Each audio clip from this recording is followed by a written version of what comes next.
बिस्मिल्लाहिर्रहमानिर्रहीम। व्यूवर्स, आप देख रहे हैं न्यूज़ टू यू। उम्मीद है आप खैरियत से होंगे। तहरीक इंसाफ के सरबराह इमरान खान ने आज अदालत में सहाफ़ियों से गैर रस्मी गुफ्तगू में ये कहा कि मैं सानिया 9 मई का ज़िम्मेदार नहीं हूँ। ज़िम्मेदार वो लोग हैं जिन्होंने इसका फ़ायदा उठाया। तो जब उनसे सहाफ़ियों ने पूछा कि किन लोगों ने फ़ायदा उठाया, तो उन्होंने कहा कि ये भी आने वाले दिनों में पता चल जाएगा। फिर उन्होंने एक ज़ुबानी बात की। उन्होंने कहा कि मुझे तो ये भी मालूम है कि आने वाले दिनों में क्या होगा और कौन सी गेम की जा रही है। फिर ये भी इंकशाफ किया कि मेरे पास 3 ऐसे बड़े मौके आ गए थे कि मैं जनरल रिटायर्ड कमर जावेद बाजवा को आर्मी चीफ़ के ओहदे से बरतरफ कर सकता था, लेकिन मैंने नहीं किया। लेकिन ये 3 मौके कौन से थे, इसके बारे में उन्होंने कुछ नहीं बताया। हाँ, उसमें एक मौका तो वो था जब इन्होंने जो है वो जनरल रिटायर्ड बाजवा ने इमरान खान के दौरे रूस के हवाले से नेशनल डिफेंस यूनिवर्सिटी में बात की थी और उसको तनकीद का निशाना बनाया था। और दूसरा मौका वो था जब इमरान खान को ये पता चल गया था कि general retired Qamar Javed Bajwa PDM की हुकूमत के साथ मिलकर उनकी हुकूमत गिराना चाहते हैं, तो उस वक़्त भी वो उनको बरतरफ करना चाह रहे थे, लेकिन उन्होंने नहीं किया। ये उनकी बातें हैं।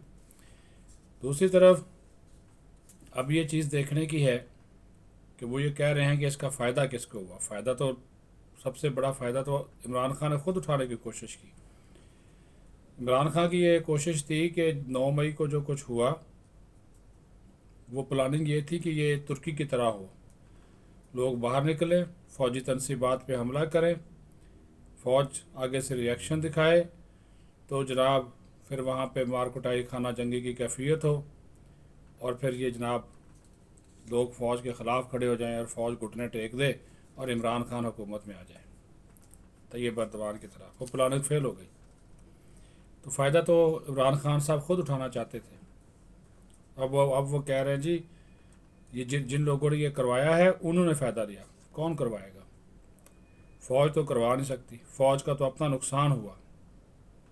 फ़ौज की अपनी तनसीबात जल गई, तबाह हो गई, मिसमार कर दी गई, और फ़ौजी जवानों ने किसी पे गोली नहीं चलाई, खाना जंगी हो जाती।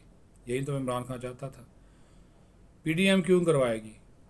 पीडीएम का तो इससे कोई, वो तो पहले भी इमरान खान धमकियाँ दे रहा था, पहले भी सारा कुछ तय था कि वो कौन कौन सी जगह पे जाना है। वो हर किस्म की वीडियो और वो मौजूद हैं। पीडीएम तब करवाती है अगर पीडीएम के साथ इस वक्त इस्टेब्लिशमेंट ना खड़ी होती। वो तो उनके साथ हैं। उनका तो यही नारा है ना जी कि हम तो उसी के साथ हैं। हुकूमत ये वक्त जो भी हो, आइन और कानून के मुताबिक हम अपना जो है वो किरदार अदा करते रहेंगे। फिर कहते हैं जी कि जो छोड़कर जा रहे हैं उनके ऊपर प्रेशर बहुत है, और उन्होंने प्रेशर बर्दाश्त नहीं किया, वो छोड़ कर चले गए। उनके बारे में मैं कुछ नहीं कहूँगा।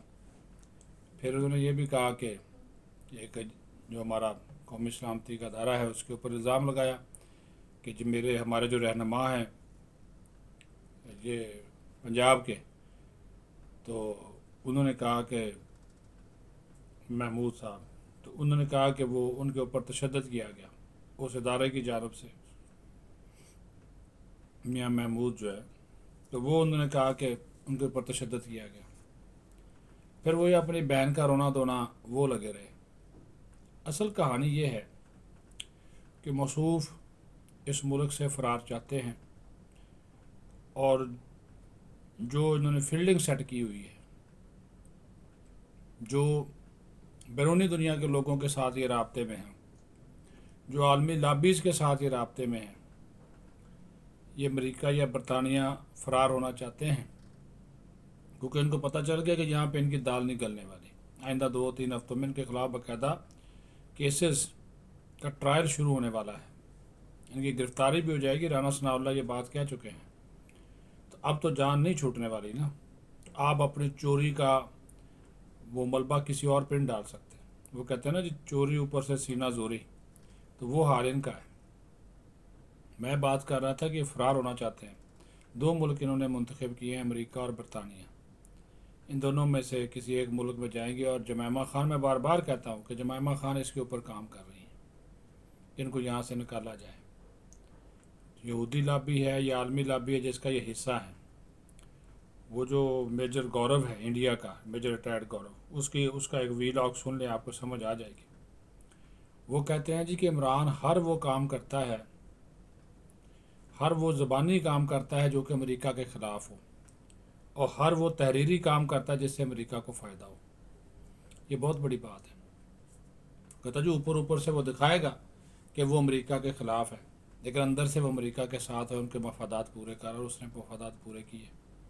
معیشت کا جنازہ نکالا، قومی دفاعی اداروں کو کمزور کیا، پاکستان کی سالمیت کے لیے شخص خطرہ بنا، ملک دشمنوں کا ایجنڈا آگے بڑھایا. اسی وجہ سے تو اب انہوں نے کہا جی کہ مذاکرات اور بات چیت کے دروازے بند ہو گئے، اس طرف آپ جا نہیں سکتے.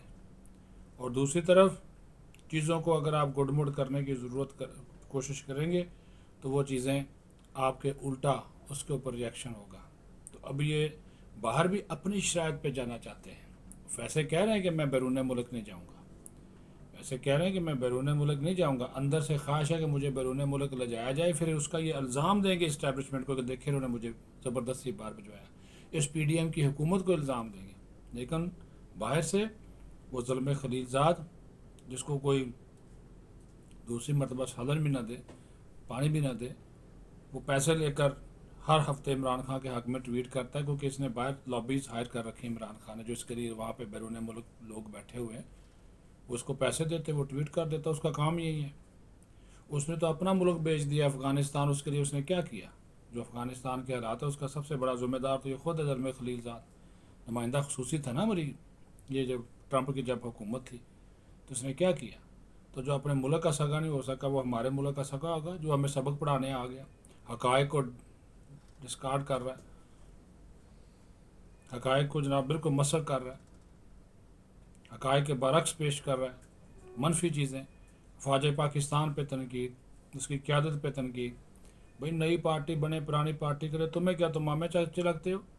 ادھر جہاں پہ بیٹھے ہو $4 کما رہے ہو، اسی طرح کا کام شام کر کے لگے رہو، اس سے کوئی فرق نہیں پڑتا. پاکستانی قوم ہے، فیصلہ کرے گی جس کو لے آئے. ہاں عمران خان کا ووٹ بینک ہے، وہ ان الیکٹیبل کے ساتھ چلا گیا. کہتا جی عمران خان کہتا ہے اچھا ہوا ہے الیکٹیبل چلے گئے، میری اس سے جان چھوٹ گئی. جب بھائی الیکٹیبل نہیں ہوں گے تو تم کیا کرو گے؟ پارٹی ختم نہیں ہوگی، پارٹی ختم ہو چکی ہے. وہ ابھی بھی بیچارے اپنے آپ کو خان صاحب زندہ رکھنے کے لیے نا، وہ صرف میڈیا کے سامنے کہتا ہے مجھ پہ پریشر کوئی نہیں. پریشر کوئی نہیں ہے تو پھر مذاکرات کی بھیک کیوں مانگ رہے ہیں؟ ادھر سے کوئی جواب نہیں آ رہا. ہر روز وہ سوشل میڈیا پہ بیٹھ جاتے ہیں اور اس کے بعد پھر وہی شروع ہو جاتا ہے. اپنا خیال رکھیں. پاکستان زندہ باد.